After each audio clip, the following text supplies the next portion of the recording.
For me, being granted or refused asylum was a matter of life or death. I seek asylum. For many years I worked with an immigration lawyer, and it's so very true in terms of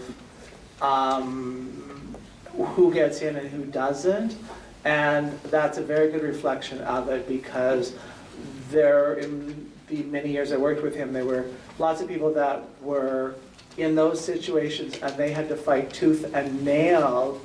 But for example, these two Albanian apple pickers who were, they just kind of coasted in. They had no real story, but it was like, oh sure, come on in.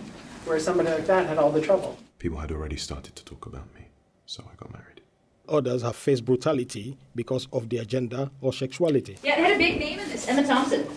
Yeah, fantastic. And they used all their people, spoke really well, and like they were, yes, go ahead.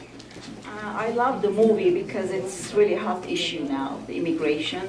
You know, we all think about Trump and the other parts of the world, but everything was well done. But if it was my movie, I would suggest to change the roles. I mean, the officer and the other people. That could have been more stronger, I believe.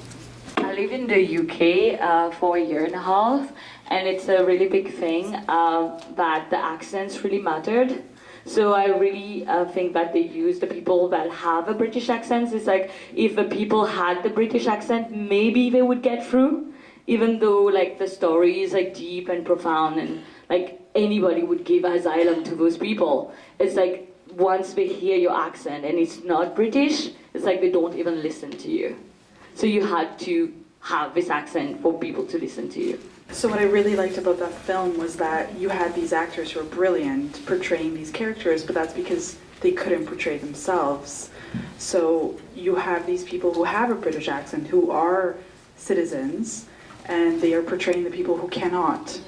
And that was the most powerful piece, because, and then you have the voice, where there is an accent and you know that the person isn't, and so he's reading that, and it's creating this weird space in your mind, seeing the British and then not, and then it was very, very good. I think you nailed something right on the head, which is that because the people playing the roles were so familiar to the audience, they sounded super easy to understand, they looked familiar, their stories seemed that much more horrible. Why wouldn't we let these people in? What's stopping us?